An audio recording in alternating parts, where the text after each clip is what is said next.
Their limbs were torn off, their heads were severed, and their slimy entrails were scattered, staining the ground. But Vidar did nothing but stare silently at the scattered corpses. Then, after a while, he heard a familiar voice. "Mom." The child staggered out of the dilapidated house, then fell to the ground and began crawling. He felt the ground, then the grass, then the bodies. The child's small hands picked up the dark blood, and his innocent face quickly took on despair, as if it had been smeared with a brush of sadness. And Vidar just looked, shocked, and left the village. As if he was fleeing from something, he walked faster. What exactly did I do? Why did they attack me? You saved the baby.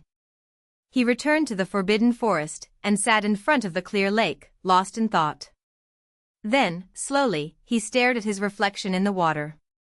2 sharp horns sticking out of his head. Nails as long as razors. Blue eyes slit lengthways. Is that why they attacked me? Because I'm different from them? Because I'm not human?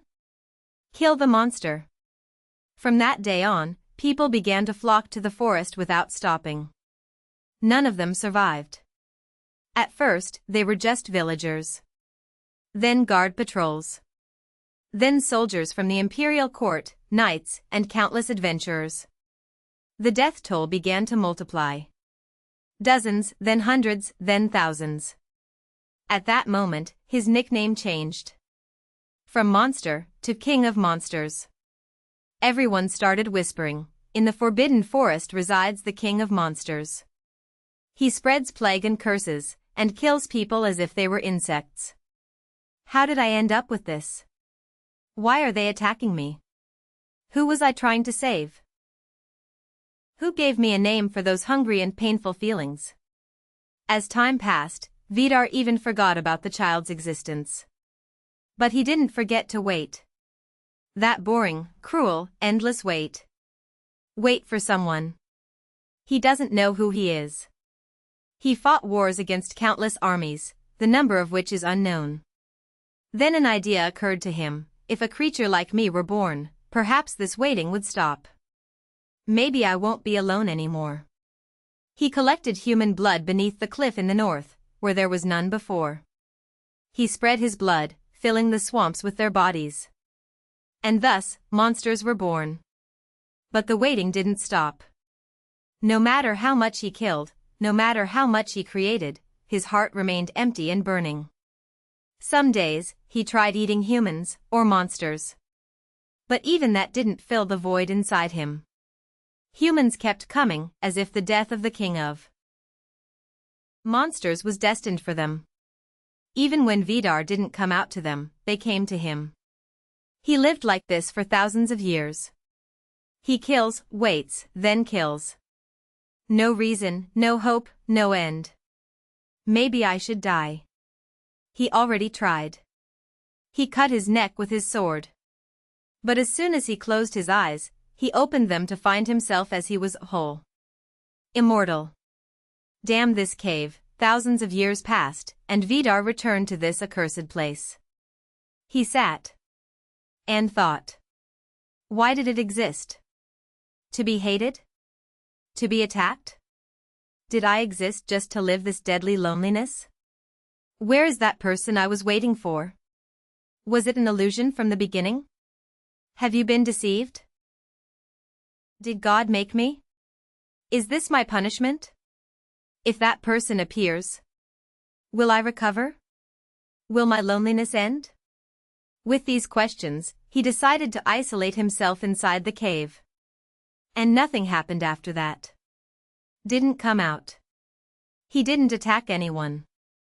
As for the church's lie, that one of the holy heroes destroyed the king of beasts, it is nothing but a myth. The truth is that Vidar was the one who chose to disappear. And so, another 1,000 years passed. Then finally, a thread of hope appeared. If you know Nidhogg, does that mean my mother knows him too? Vidar's face, as he contemplated the question that Presepe had asked him a moment ago, was confused, crisscrossed with feelings that were difficult to describe. You looked like you were crying. Not all of his words to Presepe were lies. He really met Vanessa. For thousands of years, Vidar has wondered who the person waiting for him was. Does it really exist?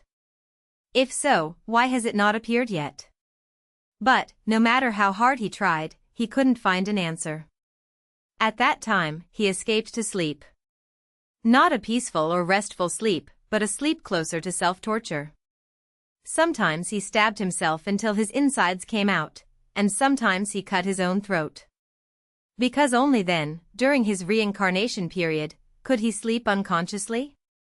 One of those nights, he did it again. He tore his body apart with his claws until his entrails were exposed, then he sank into a deep slumber. But, he suddenly woke up. My body hasn't healed yet, so why did I wake up? He stared coldly at his not yet fully regenerated body, then raised his eyes to the black sky. And there, the moon was fully pale and bright as he was accustomed to seeing it whenever he waited for that unknown person. He came out of the cave slowly. Not a breeze blowing, not the sound of a cricket. The night was completely still. But that silence did not last long. King of monsters, that crying coming from afar. When Vidar's eyes met the crying woman, Vanessa, he knew immediately. The fetus in her womb was not entirely human, nor was it a monster. But, how did you know who I was? He no longer appears to people in his true form. It was hiding its horns, claws and black mist. Nidhogg was the one who told me about the king of monsters. The answer was simpler than he expected. Should I kill her? Not that she knew him. Not for fear of spreading the news. Just because she was crying. Her crying was annoying. Monster child. Will he be born as a monster? Vanessa asked before he even touched her. Vidar knew that there were rare cases in which a half-beast, half-human was born. No matter how hard you try to hide it. He'll be found out, won't he? Especially if he knew the imperial palace. She spoke as if she did not know how dangerous what she was saying was, especially in front of someone who could kill her with a word. Nidhogg said that the Monster King has not harmed anyone in 1,000 years. This was not a lie. He entered the cave before the founding of Audiobook. I know. Not all monsters are evil. Evil people? Who determines good and evil? Humans. His chest tightened. He wanted to kill her again. They will kill my child. And even if he survives, he won't belong anywhere. He'll be so lonely. I was always alone, so I felt lonely. Wherever he would be, he would feel extremely lonely. But even you're always alone, aren't you? Vanessa's voice, and the words of that child from the past. It started to mix in his ears. Will that child be half-beast? Lonely like me?